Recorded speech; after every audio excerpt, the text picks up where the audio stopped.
ओम साईबाबा सर्वांना नमस्कार. नमस्कार मित्रांनो. ओम श्री साईबाबा सर्वांना. ओम श्री साईबाबा. गेले काही दिवस झाले साईबाबांच्या कथा काही कारणांसाठी बंद होत्या, पण त्या आता आपण परत चालू करूया.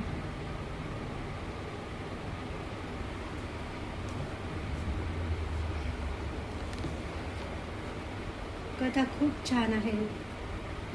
झालेत काही थोड्याशा बाकी आहेत, त्या मी सर्व कंप्लीट करणार आहे. आणि ह्या कथा कंप्लीट झाल्यानंतर साईबाबांच्या मग आपण चालू करूया श्री बाळूमामांच्या कथा. तर चला सुरुवात करूया.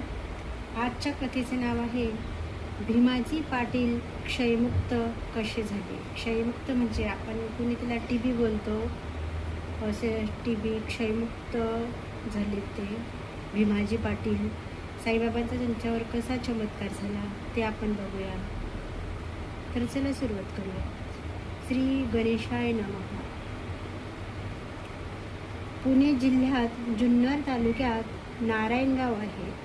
तेथे भीमाजी पाटील नावाचे श्रीमंत गृहस्थ राहत होते. ते प्रेमळ आणि उदार होते. त्यांच्या घरी येणाऱ्या जाणाऱ्यांचा नेहमी राबता असे. ते सर्वांचे आदरातिथ्य करायचे. 1909 साली त्यांना क्षयरोग झाला. त्यामुळे ते अंथरुणाला खिळले. वारंवार येणारी खोकल्याची उबळ, सतत येणारा ताप आणि इतर त्रासांमुळे ते खंगून गेले होते. त्यांच्या घरच्या मंडळींनी नामांकित वैद्य डॉक्टर केले. देवादिकांना नवस केले, पण व्यर्थ. काहीही उपयोग झाला नाही. दुखणे वाढतच गेले. कुटुंबियांनी त्यांच्या जगण्याची आशा सोडली होती. पाटीलही आजाराला कंटाळलेले होते. ते देवाकडे मरण मागत होते, पण तेही येत नव्हते. ते पुरते खचून गेले होते. एके दिवशी त्यांना नानासाहेब चांदोरकरांची आठवण झाली. त्यांनी चांदोरकरांना पत्र पाठविले. त्यात त्यांनी आपल्या दुर्धर व्याधीबद्दल लिहिले आणि त्यांच्या भेटीची इच्छाही व्यक्त केली. पत्र वाचून नानासाहेबांना खूप वाईट वाटले. त्यांनी पाटलांना पत्राचे उत्तर पाठविले. त्यात त्यांनी श्री साईबाबांच्या लीला वर्णन करून पाटलांना श्रींच्या दर्शनास शिर्डीत जाण्यास सल्ला दिला.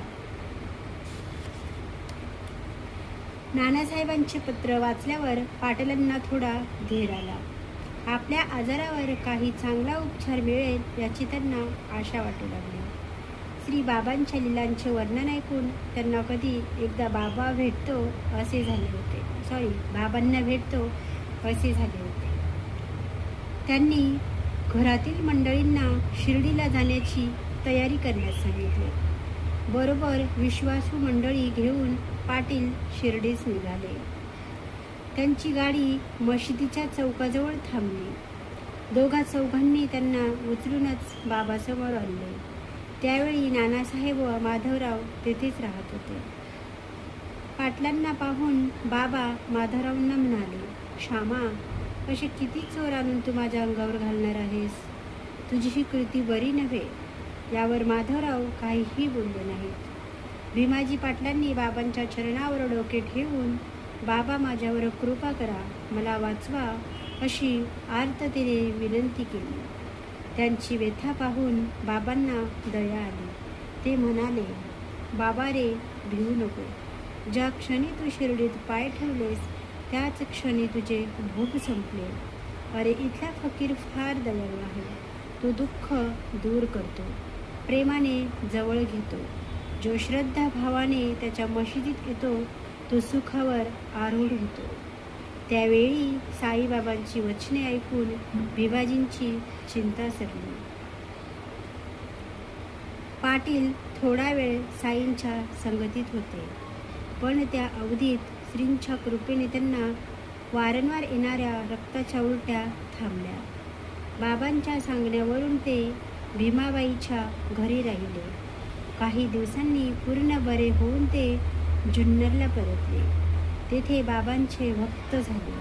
त्यांनी आपले उर्वरित आयुष्य साईनामातच घालविले. 1909 तर अशा प्रकारे